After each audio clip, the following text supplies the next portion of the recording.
Oi pessoal, eu sou Fabiano, pediatra. Vim falar para vocês hoje nesse vídeo sobre cuidados com o recém-nascido, né? O recém-nascido é o período que vai do nascimento até os 28, 30 dias de vida. A gente sabe que é um período relativamente curto, né, para quem tem filho, mas a gente sabe que é um período muito intenso também, né? Muitas novidades, não só para a criança, mas para os pais também.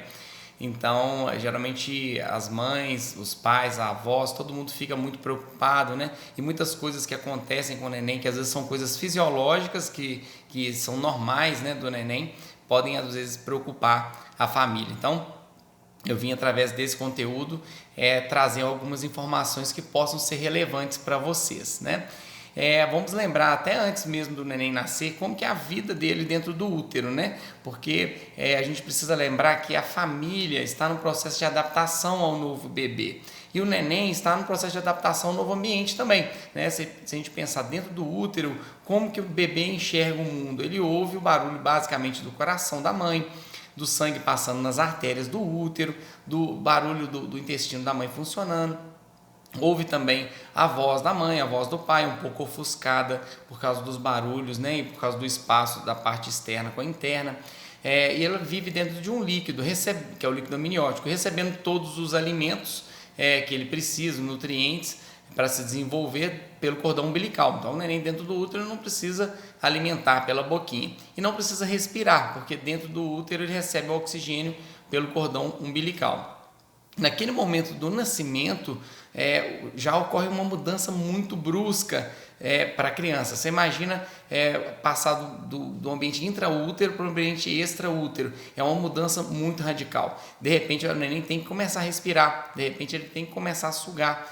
Uma claridade muito intensa que chega no rostinho, no olhinho dele. Até então, ele vivia no ambiente escuro. Então, muitas mudanças acontecem. Então, é comum alguns bebês demorarem um tempo para se adaptar, chorarem um pouco mais. Alguns já se adaptam mais tranquilamente, choram menos. Então, é importante a família também ter essa percepção de que é uma mudança muito intensa, né? E o cuidado com o recém-nascido, ele vem antes até do nascimento, né? A gente precisa cuidar da saúde da mãe. A mãe precisa, a gestante precisa ter uma alimentação de boa qualidade, precisa fazer os exames adequadamente, um pré-natal de qualidade, né? Tomar os suplementos vitamínicos que são necessários, exames para se detectar doenças precocemente, antes que elas caminhem ou para um parto prematuro ou para algum risco para o neném, como um diabetes ou um aumento de peso ou pressão alta da mãe. Então, tem muitas doenças que são preveníveis na gestação com um pré-natal bem feito, né? E essas doenças elas podem repercutir para o bebê. Então, lembrando que para ter cuidado com o bebezinho, esse cuidado começa muito antes dele nascer, né? E não só com um pré-natal bem feito, né? Mas nessa conexão. Eu até fiz uma live outro dia falando de como se conectar ao seu filho. E essa conexão já começa dentro do útero, né? No momento que você conversa com seu filho, que você canta para ele, que o pai canta, a voz. Então todo mundo tem que participar desse momento, não só conversando, mas também fazendo um carinho quando o neném chutar a barriga da mãe, naquela reta final da gravidez, pegar no pezinho da criança, conversar. Aquelas vozes já vão ficando habituais para a criança. E no momento que ela nasce, que é um momento que é de muita mudança, quando ela ouve a voz da mãe, a voz do pai ou de quem cuida do bebê, aquela voz já é familiar para o bebê. Então isso já traz uma tranquilidade, né? É muito comum quando o nenenzinho nasce e a mãe, principalmente aquelas que conversavam muito com o neném antes de nascer, conversa, chama o neném pelo nome e o bebê acalma e para de chorar, até mesmo antes da mãe pegar no colo, né? As maternidades do Brasil, a grande maioria delas, tem um pediatra, né? É obrigatório hoje em dia uma maternidade ter o pediatra na sala de parto, né?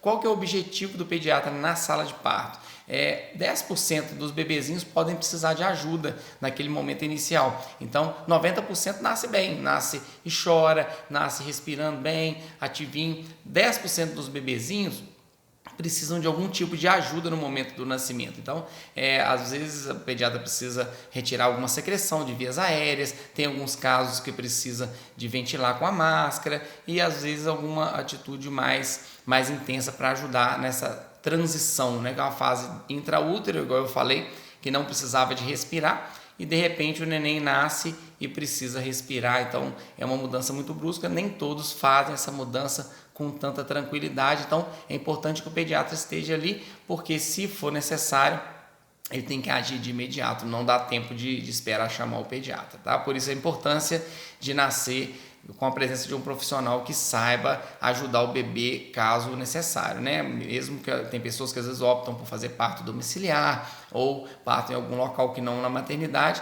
mas é importante ter de preferência a presença de um pediatra treinado, né, para reanimar o neném caso necessário, tá bom? Então nasceu o neném, e aí o que fazer, né? Essa conexão que eu falei intraútero, ela tem que continuar extraútero, né? Então sempre conversar com o neném, pegar muito no colo, dar muito colo, o colo acalma o bebê, a mãe assim que possível, né? Mas dependendo do tipo de parto, às vezes um parto cesariano, a mãe às vezes demora um tempo para conseguir sentar, para conseguir realmente dar muito colo para o neném. A gente preconiza que o bebê vá para o colo da mãe logo que nasça, né? Se possível, né? Tem casos às vezes que a mãe não tem condições, mas o mais rápido possível que ele vá para o colo da mãe e o mais rápido possível que o neném seja levado ao seio da mãe para mamar. Essa amamentação nos primeiros minutos, isso estimula a produção do leite, isso estimula o vínculo mãe-filho e também acalma o bebezinho, né? A gente sabe, né? Eu tenho muitos pacientes que às vezes não conseguem amamentar, por mais que queiram muito, né? Então, a amamentação é sim um ato de amor, né? Como tem várias frases assim. Eu acho que sim, tenho certeza que sim, mas tem muitas mães que tentam e não conseguem. Agora, o apoio para que esse aleitamento dê certo é muito importante.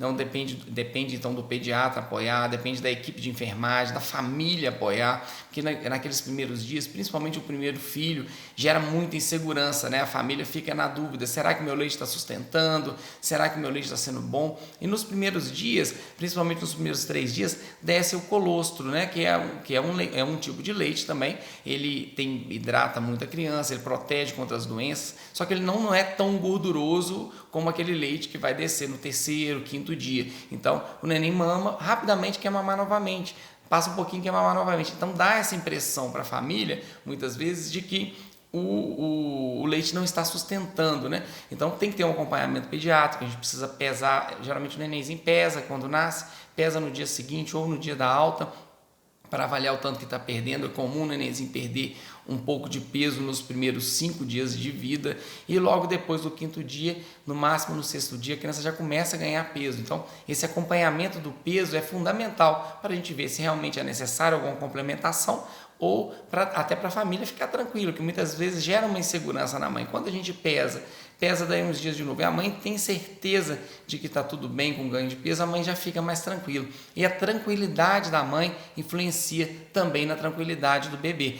O bebê é muito sensitivo, né? Principalmente nesses primeiros dias de vida. Então, quando a mãe está ansiosa, está agitada, está nervosa por algum motivo, o bebê também fica. Então é importante a gente estimular que essa amamentação dê certo, né? Acompanhar a mãe, acompanhar o bebê, pesar, dar todo o apoio necessário, né? A gente sabe que o aleitamento materno ele é fundamental para a saúde do neném e da mãe, mas precisa de um apoio, não é somente falar, dá leite materno para o seu filho, não é só isso, né? A gente precisa ver como é que está a pega, muitas coisas atrapalham às vezes na pega, a dor às vezes de uma cesariana, ou uma insegurança da mãe, ou às vezes porque não está posicionando.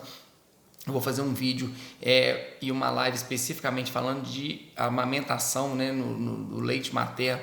Então é importante a pega adequada, é importante essa equipe de apoio naquele momento, aqueles primeiros dias principalmente, faz toda a diferença entre dar ou não dar certo a amamentação, né? Existem enfermeiras nas maternidades que são especializadas em posicionar na pega, né? E é importante pegar essas dicas com elas no início, levar no pediatra, mostrar como que está sugando. Tem casos, né? Eu até citei há poucos dias numa live sobre a questão da língua presa, que às vezes pode atrapalhar, e tem outros fatores que podem repercutir também negativamente nessa questão da amamentação, por exemplo, o excesso de agasalho, às vezes o neném está com muita manta enrolado, então às vezes um detalhezinho faz a diferença entre dar certo ou não a amamentação. E quando não dá certo, às vezes é necessário dar uma fórmula, né, para complementar, mas isso aí tem que ser sobre indicação do pediatra, O pediatra tem que avaliar se realmente é necessário entrar. Não é simplesmente porque está mamando toda hora ou porque está chorando muito que a gente precisa dar a fórmula, tá bom? Outra coisa importante nesses primeiros dias, né, para ajudar na conexão, é o momento do banho. O momento do banho, o neném inicialmente fica muito inseguro. Então, na hora que vai dar banho, você vai perceber que o neném movimenta, bate os bracinhos, tem um reflexo, que é o reflexo de Moro. O neném começa a balançar os bracinhos na hora do banho, na hora que vai trocar a fralda, e chora. Não é porque não gosta do banho, não é porque está sentindo frio, mas é porque o bebê não consegue ficar tranquilo com os bracinhos soltos. Então, a gente orienta ter muita tranquilidade, conversar. Tudo que você for fazer com seu filho, banho, o momento de trocar a fralda, converse, meu filho, mamãe vai trocar a fralda, né? De preferência chama pelo nome, que aquele nome já vai ficando habitual na cabecinha dele, né? Chama o bebê pelo nome, conversa, explica. Com o passar dos dias, você vai observar que ele vai começar a ficar mais tranquilo nesses momentos do banho. E assim que ele começar a ficar mais tranquilo, mais calminho, e abrir o olhinho, olha no olho dele, conversa com seu filho, com sua filha, e tente manter essa conexão olho a olho. Na hora de mamar também, no peito, né? Ou quando é necessário na mamadeira, quando o neném está alimentando, é um momento importante para você olhar no olho, conversar, chamar pelo nome, elogiar. A criança é muito sensitiva desde os primeiros dias e isso estimula o desenvolvimento cerebral do bebezinho, entendeu? Então, o outro momento, né, além da amamentação, é o momento do banho. Fique tranquila e, de preferência, a mãe, assim que a mãe tiver condições, ela deve dar o banho. Muitas perguntas que a gente recebe em relação a quando deve levar no pediatra, logo após a alta do hospital. Então, geralmente o nenenzinho nasce, fica no hospital de um dia para o outro, quando é parto normal, quando é cesariano fica 2 dias, e aí recebe alta pelo pediatra da maternidade. O mais rápido possível, é bom que seja agendado uma consulta com o pediatra de sua confiança. Por quê? Para avaliar aquilo que eu falei, que é o peso, né? Que é à medida que a gente vê que a criança está ganhando peso direitinho, ou vê que não está perdendo muito naqueles primeiros dias, a mãe já fica mais tranquila. Para avaliar também a questão, além do ganho de peso, na parte neurológica da criança, como está o desenvolvimento neurológico, testar os reflexos, né? Avaliar a icterícia. A icterícia é a coloração amarelada da pele, né?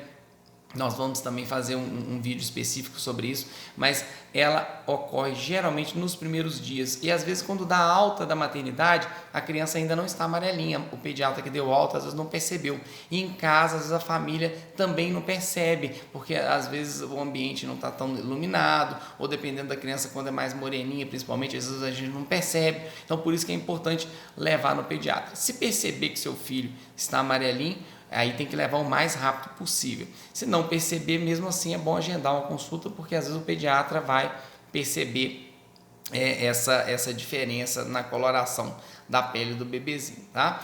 E nessa consulta também o pediatra vai vai orientar sobre as vacinas. Tem uma série de vacinas que o bebê tem que tomar, mas nesse período específico, né, que é do vídeo de hoje, que é o período de recém-nascido, que vai até 30 dias de vida, ele recebe 2 vacinas. Recebe a hepatite B, que é dada geralmente na maternidade. A grande maioria das maternidades do Brasil já dá a vacina de hepatite B ainda na maternidade, antes do bebê receber alta. E uma outra vacina, mas se o seu filho não receber hepatite B antes da alta, é importante procurar, assim que receber alta, uma unidade de saúde para receber a hepatite B. Uma outra vacina importante é a BCG, que é aquela do bracinho, que pode ser tomada entre o 3º e o 5º dia de vida, geralmente quando se faz também o teste do pezinho, tá? Muita gente pergunta, deve-se dar essas vacinas particular ou no posto? Essas vacinas do primeiro mês, elas podem ser dadas realmente no posto mesmo, ou na maternidade, no caso da hepatite B, quando a maternidade fornece. Não tem diferença para a clínica particular. Tem algumas vacinas, né? Depois nós vamos fazer um vídeo específico sobre vacinas. Tem algumas vacinas que a partir do 2º mês que tem diferenças da particular para do posto, mas nesse primeiro mês é dada pela rede pública mesmo. Então, falei da icterícia, que o pediatra tem que observar, né? A icterícia Porque o tratamento ele é muito simples, é uma fototerapia. O bebezinho fica na luz quando precisa tratar, né? O pediatra avalia, dependendo do caso tem que fazer um exame de sangue, e esse exame de sangue, se detectar níveis muito elevados de bilirrubina, que é o que dá a coloração amarelada da pele, aí a criança precisa voltar para o hospital para tomar o banho de luz, que fica umas 24, às vezes 48 horas na luz, né? Fica com a mãe perto, né? Com a família junto, igual estava quando nasceu, com 48 horas no máximo. A tendência, a grande maioria, é melhorar e vai para casa bem. Mas é importante avaliar porque tem alguns casos raríssimos que o neném vai amarelando a pele e chega a níveis muito elevados e chega a amarelar o cérebro da criança, e aí pode dar um retardo mental irreversível na criança. É uma doença que chama kernícteros, é uma doença muito grave. Tem muitos mitos sobre essa questão da icterícia, né? Tem pessoas que orientam as avós, algumas avós mais antigas, né? Pessoal principalmente da área rural, orienta, vamos dar um banho de picão nele que vai melhorar, vamos dar um chá de picão para ele. A gente não deve dar chá para bebezinho, e o banho de picão não adianta, nem o chá. O que acontece? Por que existe essa lenda, né, do picão? O nenenzinho vai ficando amarelinho, geralmente até o quinto dia. Quinto, sexto dia já começa a melhorar e melhora sozinho. O grande risco é ele ir amarelando até níveis de dar esse kernícteros, que é essa coloração amarelada no cérebro, e dá o retardo mental. Então, por isso que é importante fazer o exame antes que chegue nesse nível, para, se for necessário, ele põe na luz, banho de luz, e a criança melhora a coloração antes de chegar em níveis muito altos, né? E por que existe a lenda do picão? A vovó chegava, antigamente, olhava o neném amarelinho no quinto dia, às vezes naquele dia que no dia seguinte já ia melhorar, aí dava o banho de picão ou o chá de picão, e o menino realmente melhorava, porque ia melhorar mesmo. E aí ficou essa lenda de que o picão resolvia. Então, nunca dê banho de picão, chá de picão, leve ao pediatra se perceber que está amarelinho, e mesmo que não perceba, leve o mais precoce possível para que o pediatra realmente avalie seu filho. Se você morar em algum local que não tenha pediatra, leve no posto para uma enfermeira avaliar. Tem que ser um profissional da área de saúde, né? Quem está vendo o neném toda hora não percebe, que vai amarelando bem aos pouquinhos. Quando a gente chega a perceber, já está com níveis muito elevados, né? Eu citei aí que no terceiro ou quinto dia é importante levar no posto de saúde para fazer o teste do pezinho, né? E da BCG. Então, falando mais do teste do pezinho, o teste do pezinho ele pode ser feito pela rede pública, pelo SUS, né? O Sistema Único de Saúde é uma das coisas, né, da pediatria que funciona melhor, é o teste do pezinho. Ele é fantástico, ele avalia algumas doenças que são doenças, apesar de raras, são as mais comuns, né, que podem acontecer, são erros inatos do metabolismo. Então é colhido esse exame e ele é enviado para um laboratório conveniado, geralmente algum laboratório de alguma universidade, e nesse laboratório é feita a análise e o resultado sai muito rápido. Geralmente na semana seguinte já se tem o resultado do exame, principalmente quando dá alterado, a família é contactada, eles ligam para a família para fazer uma contraprova. Então é importante fazer esse teste do pezinho do SUS. Aí muita gente pergunta, a gente deve fazer também o teste do pezinho particular? Que existe o ampliado, existe o master, o expandido, tem vários tipos de teste do pezinho particular. Eles avaliam mais quantidade de doenças, né? Enquanto o teste do pezinho do SUS avalia em torno de 7, né? Tem ano que entra alguma vacina, alguma doença a mais. E já o outro ele avalia mais quantidades de doença, né? E aí tem gente que pergunta, mas o particular ele avalia mais quantidade de doença, incluindo aquelas que tem no do SUS. Então por que eu preciso furar 2 vezes já que eu vou fazer o particular? Por 2 motivos. Um é que quando dá positivo para alguma doença, geralmente o laboratório que é conveniado a uma universidade entra em contato com a família, quando é feito pelo SUS, o mais rápido possível para fazer a contraprova. Tem algumas doenças, por exemplo, o hipotiroidismo, se deixar para descobrir mais para frente, ou deixar o diagnóstico às vezes para 2 meses de idade, pode dar problema na criança, pode dar até retardo mental. Então, a gente precisa tomar cuidado para que esse diagnóstico seja feito o mais precoce possível, e a gente iniciando com o tratamento já não tem repercussão nenhuma, a criança tem vida normal, né? Eu citei do hipotiroidismo, mas outras doenças também. Já o particular, apesar dele ser mais completo, ele avaliar mais doenças, dependendo do laboratório, às vezes não vai ter o cuidado. Se a família não procurar o resultado, às vezes não vai ter o cuidado de fazer essa busca ativa. Alguns laboratórios sim, tá? Não estou falando que todos não, mas alguns não fazem. Então esse do SUS, ele é feita essa busca ativa para detectar onde que está essa criança para iniciar o tratamento. A segunda vantagem de fazer o do SUS é que, se realmente der alterado, por exemplo, citando mais uma vez aí o hipotireoidismo, essa criança recebe todo o tratamento pelo SUS, acompanhamento com endocrinologista pediátrico, recebe as medicações, faz os exames, tudo gratuitamente, entendeu? Já se não fizer o teste pelo SUS e der alguma alteração, mesmo que detectada no particular, a família tem que arcar com todo o tratamento. É lógico que existem exceções e tal, mas essa é a justificativa que a gente fala para os pais, realmente, para não deixar de fazer o do SUS, mas eu indico também fazer o particular, que é mais completo. A gente fica com dó de furar 2 vezes, mas é por uma medida de segurança, né? Partindo para a questão dos testes, né? Nós já falamos do teste do pezinho. Então tem o teste da linguinha, que hoje em dia tem muitas perguntas sobre ele, né?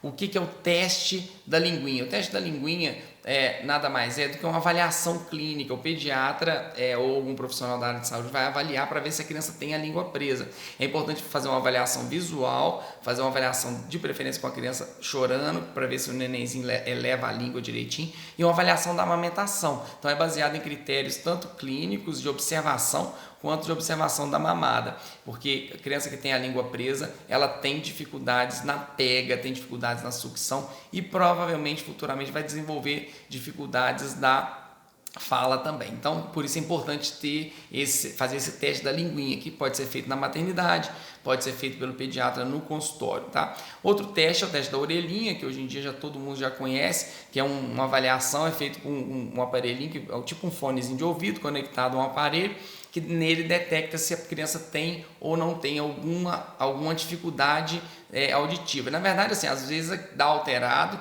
e às vezes a criança não tem nenhum problema auditivo, mas é um teste de triagem, né? Então, quando ele dá alterado, aí sim a gente tem que partir para investigações mais aprofundadas. Ele pode ser feito nos primeiros dias de vida. Tem algumas maternidades também que fazem ainda na maternidade, antes de dar alta. Já tem maternidade que não faz, assim que você receber alta, você já marca de preferência no primeiro mês de vida. Mas tem casos, às vezes, que a criança não fez naquele primeiro mês, pode ser feito depois, mas o ideal é fazer o mais rápido possível.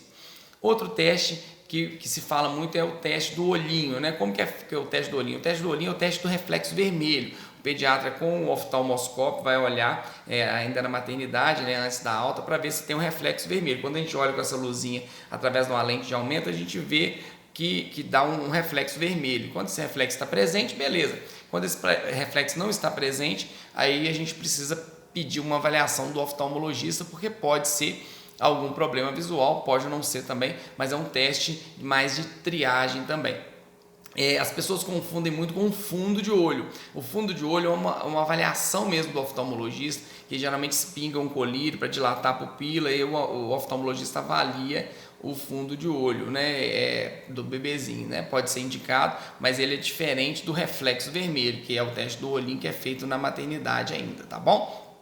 Outro teste que é feito é o teste do coraçãozinho, que é feito também na maternidade. Liga-se um eletrodo para captar a saturação da mãozinha do pé, para avaliar se a oxigenação do sangue está adequada, tá bom? Então, são esses testes que eu citei: teste da orelhinha, teste da linguinha, teste do pezinho, do coraçãozinho e do reflexo vermelho. São os testes básicos que são indicados, né? Mas tem alguns casos que a gente solicita outras avaliações. Esses testes são testes de triagem para excluir alguns tipos de doença. Eu quero falar também sobre algumas dúvidas muito comuns que os pais falam para a gente nas consultas, né? Uma delas é sobre posição para dormir. Como fazer, né? Eu posso pôr de bruços, pode pôr de lado, põe de barriguinha para cima. Como que a gente deve fazer? É importante nunca colocar de bruços o neném para dormir. Então, acabou de mamar, coloca para rotar, deixa o tempo ali de acordo com a indicação do seu pediatra, 20 minutos, tem menino que a gente pede para deixar 30, 40, dependendo se é um neném que regurgita muito, se é um neném que tem mais facilidade de engasgo. Então, após aquele momento ali que colocou para arrotar, se você quiser colocar no berço, se o neném estiver tranquilo no berço, pode colocar barriguinha para cima, nunca de lado, nunca de bruços. Mas de bruços ele dorme melhor. Dorme justamente por causa daquele reflexo. Lembra que eu falei na hora do banho que o neném faz assim, que é o reflexo de Moro? Então, de barriguinha para cima, isso pode acontecer com mais frequência. E aí o neném às vezes acorda e não dorme tão bem igual se fosse de bruços. Você até pode colocar de bruços no momento que você está cuidando da cólica do bebê. Então, coloca de barriguinha para baixo, no seu colo, de bruços, mas deixar o neném dormindo no bercinho de bruços é muito arriscado. Ele pode regurgitar e respirar o próprio vômito e aspirar, então é muito perigoso. E de lado também tem mais risco disso acontecer. Então, aconteceu o que a gente chama de morte súbita, né? O neném morrer dormindo. Isso, de barriguinha para cima, é a posição mais segura. Outra dúvida: doutor, parece que tem espinho no berço dele, né? Eu coloco no berço, ele chora, pego no colo, ele cala. Né? A gente sabe que é cansativo, né? Os pais também querem ter um descanso, querem deitar para dormir um pouco, e às vezes o neném não quer ficar no berço, né? Lembra que é daquilo que a gente comentou no início, que ele está adaptando ainda a fase intrauterina. Ele ficou 9 meses dentro do útero, num lugar escuro, quietinho, ouvindo o coração da mãe, a respiração da mãe. E o colo é um local que ele mais se lembra daquele local que ele vivia. Então ele se sente confortável no colo. Põe no berço, ele chora. Não é manha, né? Pode dar colo para a criança. Inclusive fiz um vídeo falando sobre colo. Pode dar colo de consciência tranquila. Nenhum neném fica manhoso porque ficou no colo muito tempo. Pode ficar tranquilo, essa fase inicial tem que dar muito colo.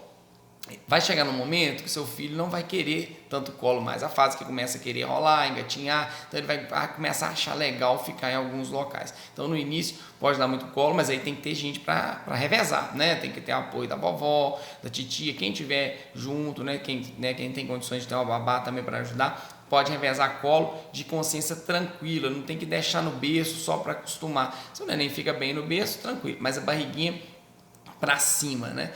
Isso é sempre uma indicação que a gente fala, mas às vezes acontece da família não seguir, porque percebe que às vezes de lado dorme um pouco melhor, mas o risco é muito grande, não vale a pena correr risco. Evitar excesso de coisas no berço. O berço, quanto mais lisinho tiver, melhor. Não ficar pondo cobertor, não ficar colocando esses protetores em excesso, manta demais, porque isso tudo pode ir no rostinho da criança e sufocar. Se está frio, põe roupa de frio. Se está calor, deixa mais com roupinha, mais manguinha curta. Dá o neném, outro mito também, que o neném vai gripar porque está fazendo frio. Não, se estiver fazendo frio, realmente você vai agasalhar. Mas o que faz o bebê gripar é contato com alguém gripado, né? Aproveitando a deixa, falar disso.